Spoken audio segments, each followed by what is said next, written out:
रूसी space agency का Luna 25 spacecraft crash हो गया है। भारत के चंद्रयान 3 के साथ यह चांद के दक्षिणी ध्रुव पर पहले पहुंचने की रेस लगा रहा था। दोनों देशों में से जो भी पहले चांद के दक्षिणी ध्रुव पर पहुंचता, वह इस मुश्किल इलाके में पहुंचने वाला पहला देश बनता। क्योंकि अब रूस इस रेस से बाहर हो गया है, तो इसका सबसे बड़ा फ़ायदा भारत को मिलने वाला है। लेकिन फ़ायदे से ज़्यादा अब जिम्मेदारी है, क्योंकि दुनिया को भारत से उम्मीदें हैं। भारत ने चंद्रयान 2 भी लॉन्च किया था, लेकिन वह मिशन सफल नहीं हो सका। चंद्रयान 3 की कामयाबी भारत को एक प्रमुख स्पेस पावर के रूप में स्थापित करेगी। दुनिया में जब कोई देश विज्ञान की ओर कदम बढ़ाता है, तब मानव समाज सकारात्मक दिशा में आगे बढ़ता है। यूक्रेन के खिलाफ युद्धरत रूस से उम्मीद नहीं थी, पर उसने शुक्रवार को अपना चंद्र अभियान रवाना कर दिया। यह ध्यान देने की बात है कि 1960 के दशक तक अमेरिका और सोवियत संघ लगभग बराबरी के साथ अंतरिक्ष में कामयाबी के अध्याय लिख रहे थे। पर जब अमेरिका चांद पर इंसान को उतारने में सफल हुआ, तब रूसी अंतरिक्ष अभियान एक झटके में बहुत पिछड़ गया। शीत युद्ध का दौर था, तो सोवियत संघ ने अमेरिकी कामयाबी के बाद हार जीत का जोखिम उठाना मुनासिब नहीं समझा। अब 47 वर्ष बाद रूस ने अपना पहला चंद्रमा लैंडिंग अंतरिक्ष यान लॉन्च किया था। इसके साथ ही उसने यह भी घोषणा की है कि वह चीन के साथ मिलकर मानव अभियान भेजने पर विचार करेगा और चांद पर स्थायी आधार की संभावनाएं तलाशेगा। साफ है, रूस ने अपनी महत्वाकांक्षा का साफ इजहार कर दिया है और एक युद्धरत देश को विज्ञान की दिशा में पहल करते देख दुनिया के तमाम विज्ञान समर्थक, शांतिप्रिय लोगों को सुकून का एहसास होगा। अच्छा हो अगर दुनिया में आए दिन ताकत का प्रदर्शन करने वाले देश अपना पूरा जोर वैज्ञानिक तरक्की पर लगा दें। यह हमारी दुनिया के लिए बहुत अच्छा है कि दिग्गज देश चांद के महत्व को समझ रहे हैं और एक तरह से चांद पर पहुंचने की होड़ मच गई है। अमेरिका, चीन, भारत, रूस, फ्रांस, जापान, यूएई इत्यादि देश अपने अपने तरीके से अभियान चला रहे हैं। हमारी पृथ्वी से 3,84,400 किलोमीटर दूर स्थित चंद्रमा हमारे लिए उपयोगी उपग्रह है। वह पृथ्वी पर जलवायु को स्थिरता देता है, पृथ्वी के महासागरों में ज्वार की वजह बनता है। चांद पर अगर दुनिया के विकसित देश जल या जीवन की संभावना खोज लेते हैं, तो फिर दुनिया में लोगों के सोचने का नज़रिया ही बदल जाएगा।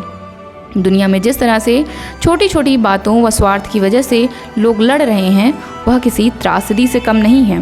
विज्ञान के नए नए विषय अगर हमारे आसपास बनते रहे, तो हम फिजूल की चर्चाओं से बच सकते हैं। युद्ध की आशंका भी कम होगी, क्योंकि वैज्ञानिक रूप से विकसित देश राष्ट्राध्यक्षों का दिमाग वैज्ञानिक तरक्की पर केंद्रित हो जाएगा।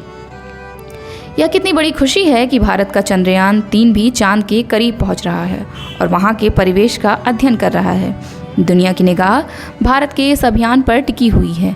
चंद्रमा पर पानी की पहली निश्चित खोज 2008 में चंद्रयान 1 ने ही की थी, तो इस बार चंद्रयान 3 दुनिया को क्या बताने वाला है। 14 जुलाई को अपने प्रक्षेपण के बाद भारत का चंद्रयान 5 अगस्त को सफलतापूर्वक चंद्रमा की कक्षा में प्रवेश कर गया। उसका अगला चरण 14 अगस्त को पूरा होगा। यह भारतीय यान धीरे धीरे चांद की सतह के करीब पहुंचने लगा है। 14 से 16 अगस्त को चंद्रयान चांद की सतह से 100 किलोमीटर दूर वाली कक्षा हासिल कर लेगा। उसके बाद लैंडर अलग होगा और 23 अगस्त को चंद्रमा के दक्षिणी ध्रुवीय क्षेत्र पर लैंड करेगा। अमेरिका और रूस के बाद चीन चांद पर जाने वाला तीसरा देश है। चीन का अंतरिक्ष यान 2019 में पहली बार चांद पर उतरा था। चंद्रयान 3 की कामयाबी के साथ भारत चांद पर पहुंचने वाला चौथा देश बन जाएगा। चंद्रयान 3 की सबसे बड़ी कामयाबी इसका कम बजट है, जिसने दुनिया की अन्य स्पेस एजेंसियों को हैरान कर दिया है। रिपोर्ट्स के मुताबिक चंद्रयान 3 मिशन में 615 करोड़ का खर्च आया है। वहीं भारत की कई फिल्मों को बनाने में इससे ज़्यादा का खर्चा हो जाता है। रूस की अंतरिक्ष एजेंसी ने रविवार को कहा कि उसका लूना 25 अंतरिक्ष यान चंद्रमा पर दुर्घटनाग्रस्त हो गया है। रॉसकॉस्मोस ने बताया कि उसका मानव रहित रोबोट लैंडर कक्षा में अनियंत्रित होने के बाद चंद्रमा से टकरा गया। एजेंसी ने एक बयान में कहा, लैंडर एक अप्रत्याशित कक्षा में चला गया और चंद्रमा की सतह से टकराने के परिणामस्वरूप क्षतिग्रस्त हो गया। इसने कहा कि यान में चंद्रमा पर उतरने से पहले की कक्षा में भेजने के बाद समस्या आई और शनिवार को उससे संपर्क टूट गया। रूस ने 1976 के सोवियत काल के बाद पहली बार इस महीने की शुरुआत में अपना चंद्र मिशन भेजा था।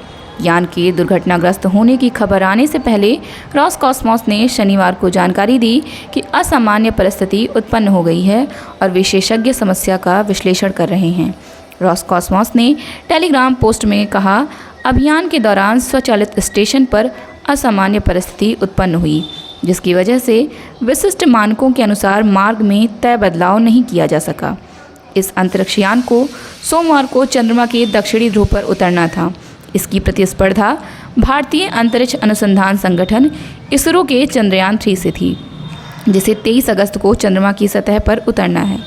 चंद्रमा के दक्षिणी ध्रुव को लेकर वैज्ञानिकों की विशेष रुचि है, जिसके बारे में माना जाता है कि वहाँ बने गड्ढे हमेशा अंधेरे में रहते हैं और उनमें पानी होने की उम्मीद है।